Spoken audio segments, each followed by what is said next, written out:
회사 앱 포함해서 본인이 개발한 앱이 지금 앱스토어에 있다 하시는 분 손 한번 들어주세요. 네, 뭐 많이 안 드신 건지 잘 모르겠는데, 그럼 회사 앱 제외하고 그냥 스스로 본인이 혼자서 개발한 앱이 앱스토어에 있다 하시는 분 한 번만 더 손 들어주세요. 네, 한 10% 정도, 15% 정도 되는 것 같은데요. 네, 안녕하세요. 저는 네이버 웹툰에서 iOS 개발을 하고 있는 노수진이라고 합니다. 네. 저는 한 4년 전에 보안카드 위젯이라는 개인 앱을 개발해서요, 지금까지 개발하면서 운영해오고 있습니다. 그래서 보안카드 위젯이라는 앱은 간략하게 소개를 드리자면, 스마트폰으로 계좌 이체를 할 때 그 은행에서 발급해준 그 플라스틱 보안카드를 들고 다니기 귀찮아서 이제 앱에 입력해 두고 iOS 알림 센터를 통해서 간편하게 조회할 수 있는 그런 간단한 유틸리티 앱인데요. 보안카드 위젯은 지금까지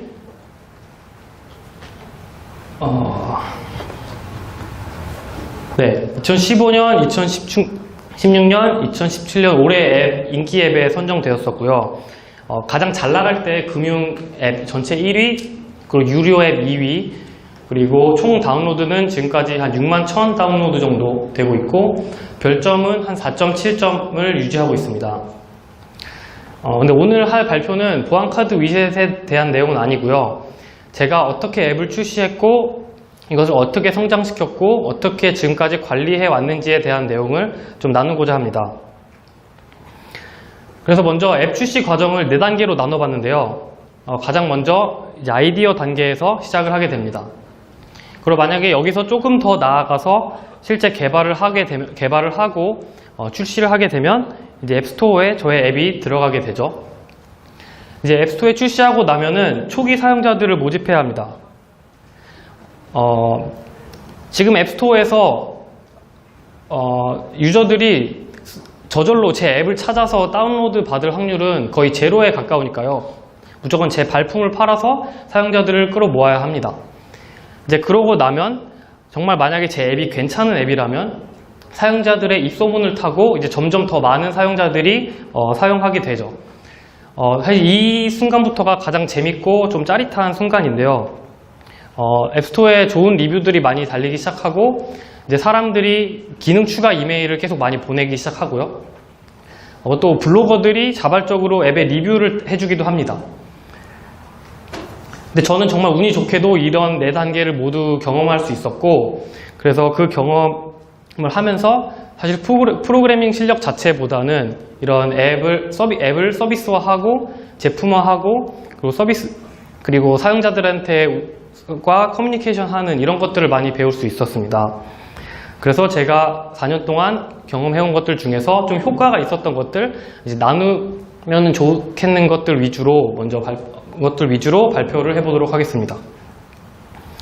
그래서 아이디어 단계에서는 저는 아이디어가 굉장히 재밌어야 한다고 생각해요. 왜냐하면 저희가 지친 저녁 시간에 퇴근을 하고 와서, 그리고 또 황금 같은 주말 시간을 쪼개서 프로젝트를 해야 하기 때문에 재밌지 않으면 사실 의미가 없다고 생각을 하고요. 또 그렇기 때문에 굉장히 최대한 간단하게 만들어야 한다고 생각을 합니다.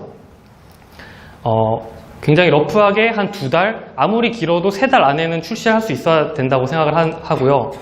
제 앱도 사실은 키노트 해주신 김정 교수님의 iOS 수업에 이제 기말 프로젝트로 제출하기 위한 앱으로 시작을 했어요.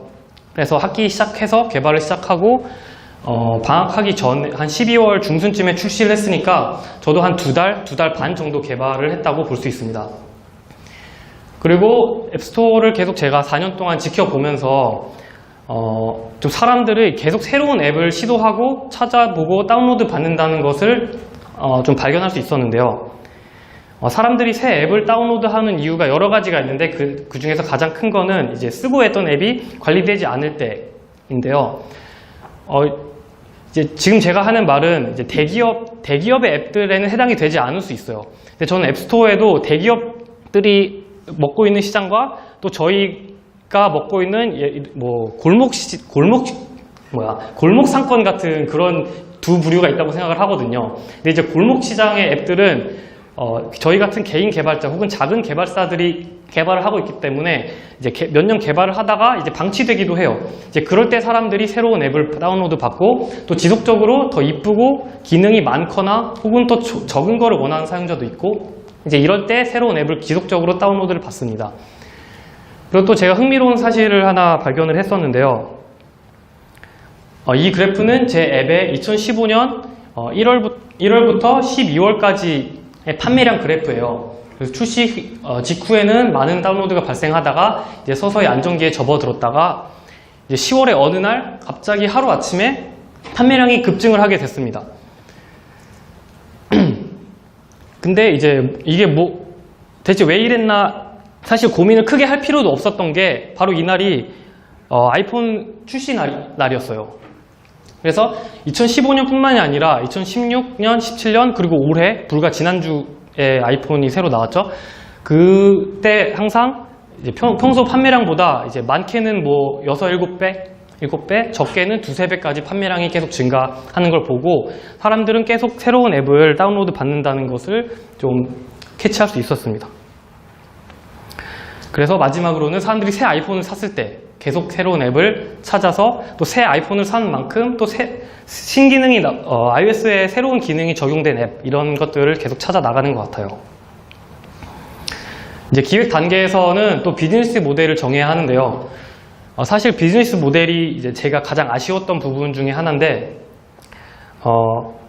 제가 이제 경영학과라서 그런지는 모르겠지만 이제 무언가를 돈을 주고 산다는 게 저한테는 굉장히 큰 의미로 다가왔어요. 그래서 과연 내가 개발을 배운 지 이만큼 됐는데 과연 내가 사람들이 돈을 주고 살 만한 무언가를 만들 수 있을까? 과연 내가 만든 걸 사람들이 돈을 주고 살까? 이런 의문에서 시작을 했기 때문에 그냥 단순히 유료 앱을 만들어 보자 이렇게 했던 것 같아요. 근데 이제 몇 년간 운영을 해 보니까 유료 앱도 그 한계점이 있어요.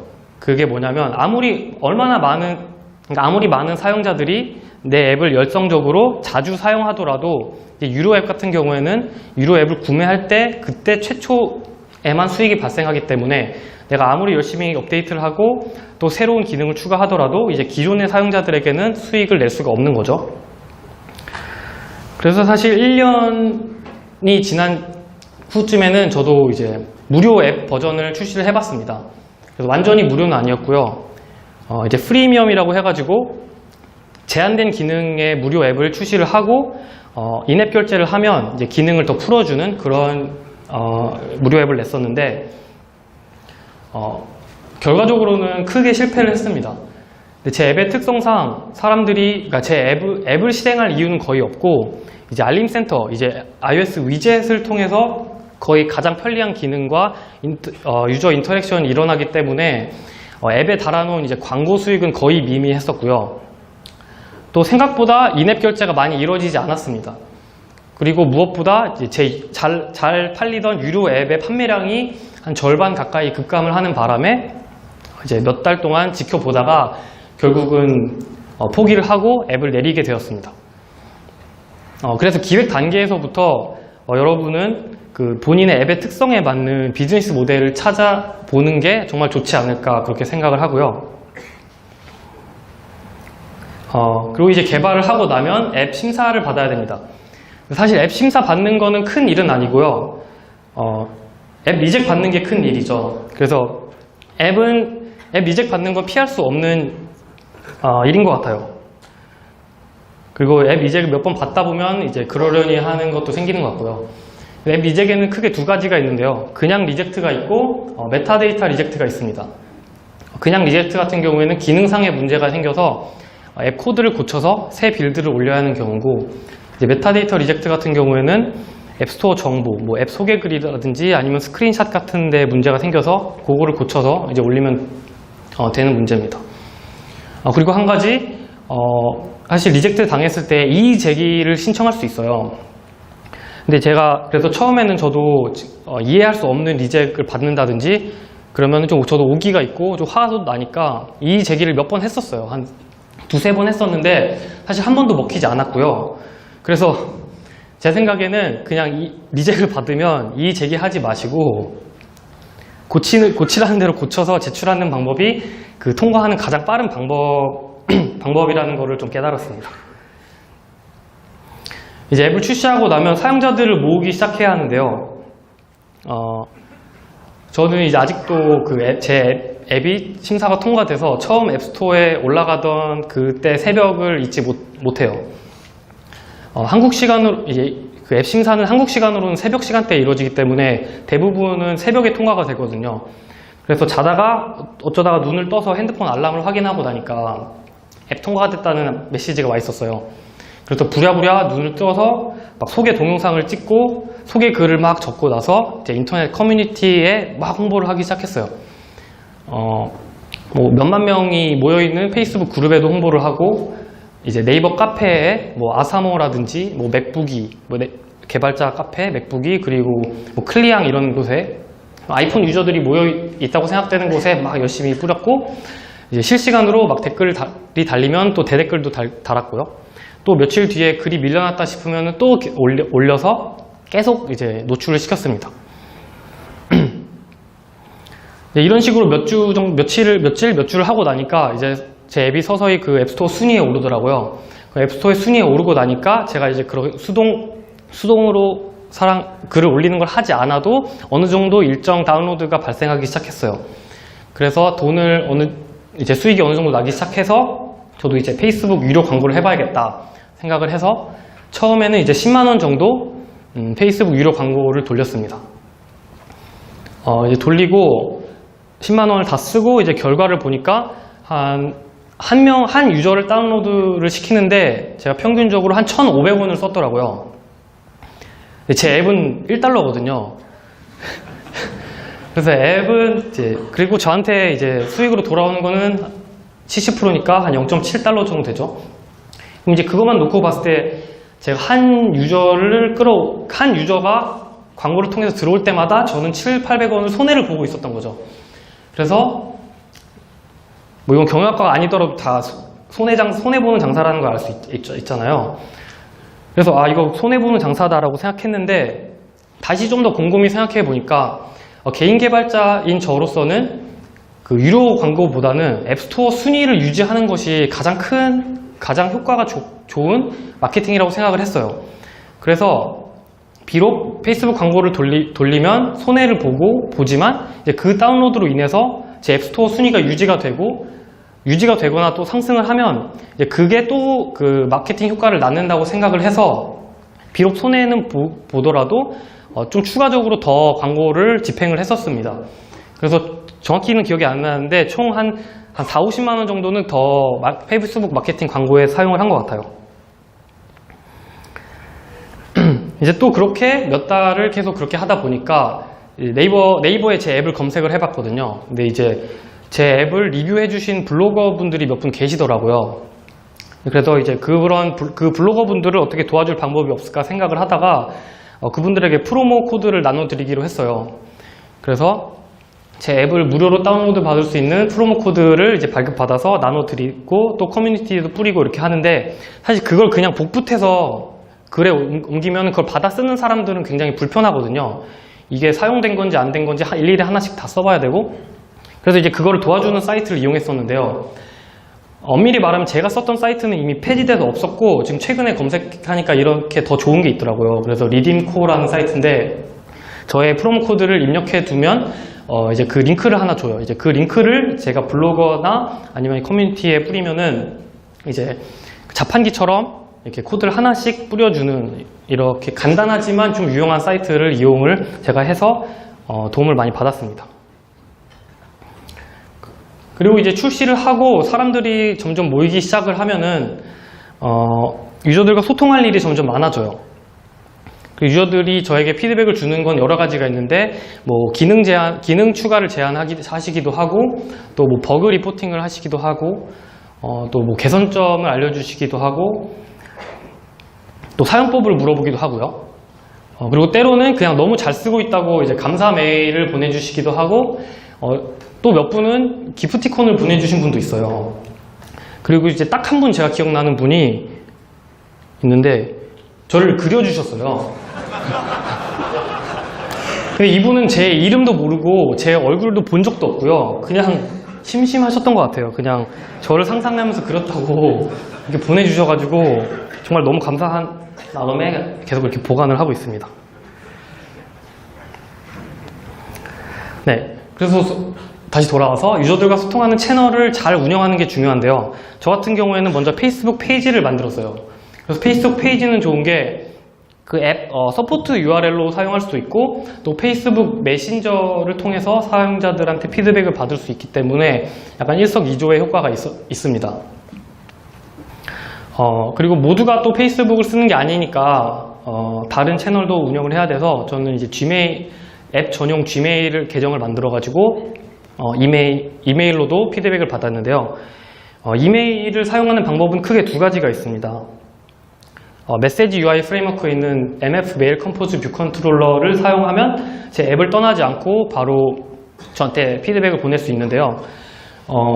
이제 디버그에 도움이 되라고 저는 이제 아이폰 디바이스랑 iOS 버전이랑 제 앱 버전 같은 것을 미리 본문에 삽입을 해놨었고, 근데 이제 이거의 한계점이 뭐냐면 그 사용자 아이폰에 그 메일 앱이 깔려 있고 계정 연동이 되어 있어야만 이거를 쓸 수 있어요. 그래서 그런 한계점이 있어서 또 저는 그 당시에 지금은 없어졌는데 카카오 플러스 친구처럼 라인에서도 그런 기능을 제공을 했었거든요. 그래서 저는 페이스북 페이지, 이렇게 이메일, 라인 이렇게 세 가지의 그 커뮤니케이션 채널을 운영했었는데 의외로 저는 메신저로 가장 많이 올 줄 알았는데 이 메일로 가장 많이 문의가 오고 가장 활발하게 메일이 오더라고요.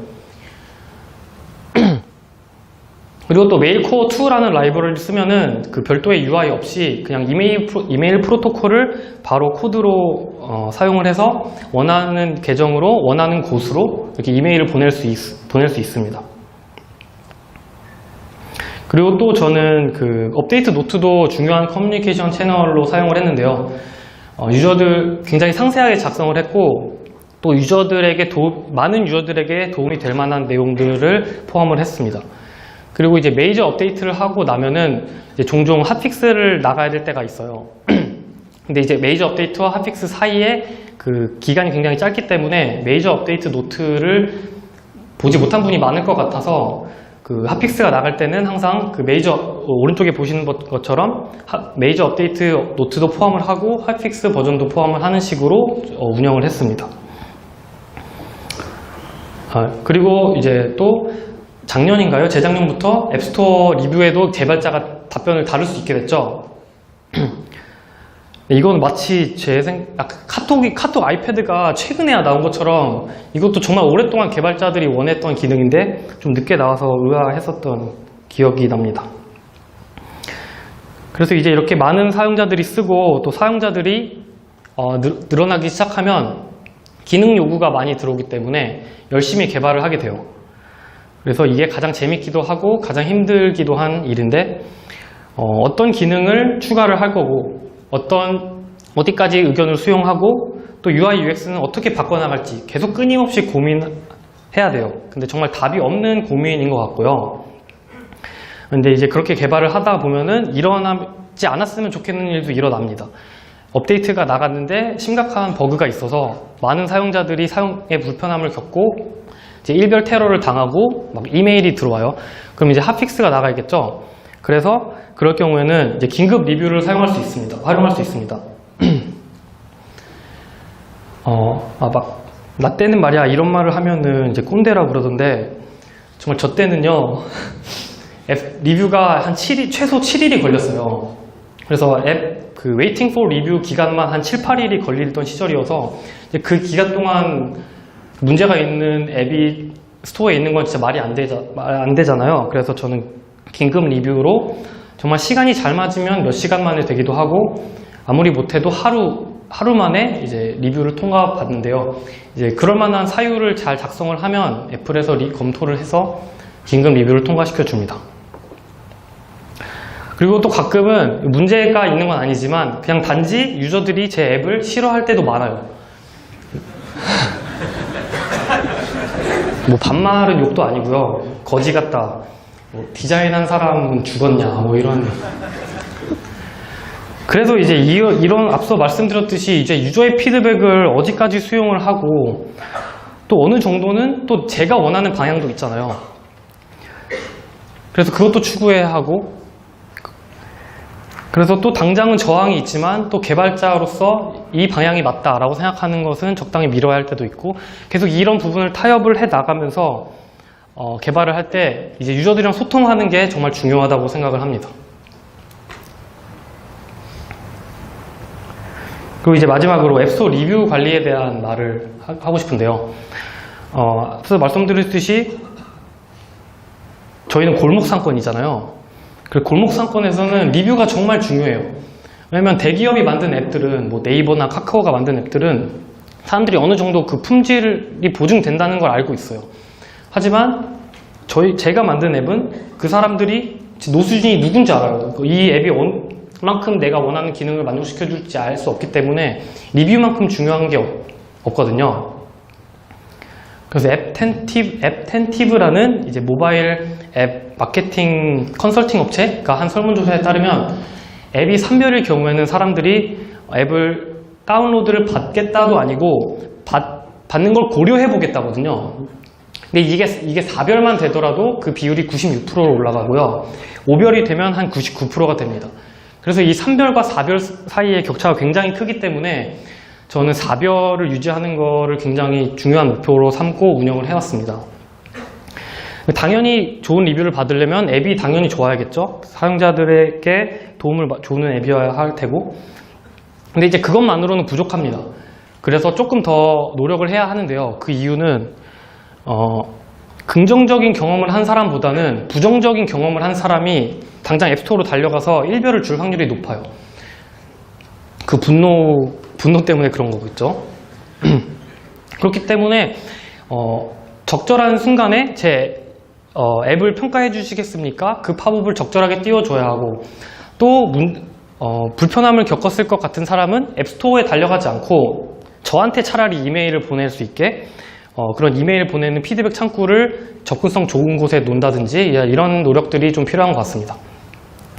사실 이렇게까지만 해도 저는 이렇게까지만 해도 많은 노력을 한 거라고 생각을 하는데, 저는 한 가지 행동을 더 했어요. 그래서 저는 전략이라고 부르고 싶은데, 그런 게 뭐냐면, 이제 먼저 앱스토어에 가셔서 본인 앱에 리뷰 전체 보기로 들어갑니다. 이제 그러고 나면 이제 소팅을 할 수 있는 기준이 몇 가지 있어요. 그 중에서, 근데 이제 맨정신으로 하긴 힘들고요. 살짝 기분이 엄청 좋을 때, 혹은 그럴 때 이제 가장 비판적인 순으로 보기를 선택을 합니다. 그럼 이제 1별부터 쭉 볼 수 있어요. 근데 이제 뭐 맞는 말도 있고 당연히 받아들여야 할 말도 있는데, 이제 간혹 가다 보면 이제 이런 리뷰들이 있어요. 정말 많이 화가 나시는 것 같긴 한데 이게 저한테도 도움이 안 되고 또 이걸 보는 앱스토어의 유저들한테도 도움이 안 되는 리뷰인 거죠. 이제 이런 리뷰 같은 경우에는 롱프레스를 한번 하시면 이런 메뉴가 뜹니다. 여기서 이제 문제 리포트를 선택을 하면요, 이 리뷰의 문제점을 선택을 할 수 있어요.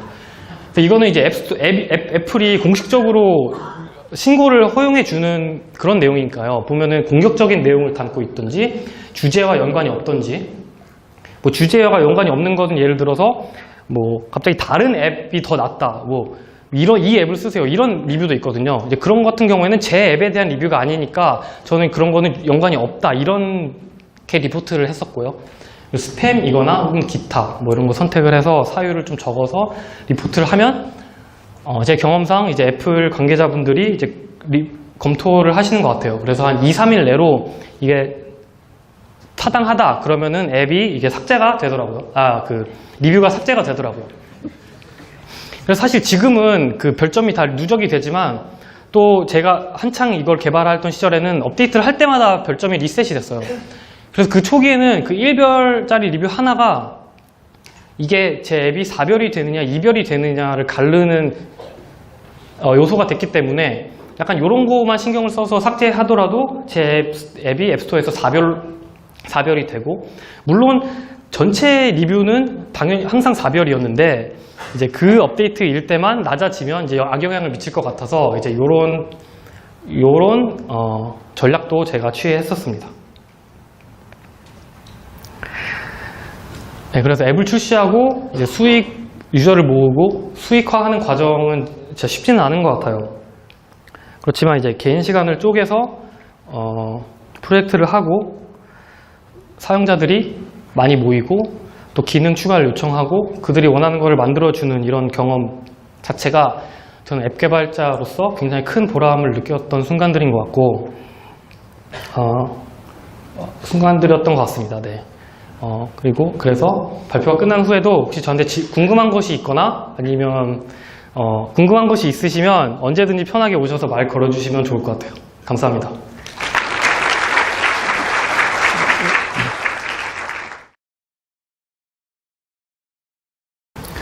네, 질문이 지금 생기고 있는데요. 몇 개 없어서 다 질문할 거 있을 것 답변할 수 있을 것 같습니다. 부적절한 API가 어떤 종류의 부적절함인지에 대해서 애플 측에서 설명 어떻게 해주나요? 받으신 부적절함에 대해서 사례 소개가 가능할까요?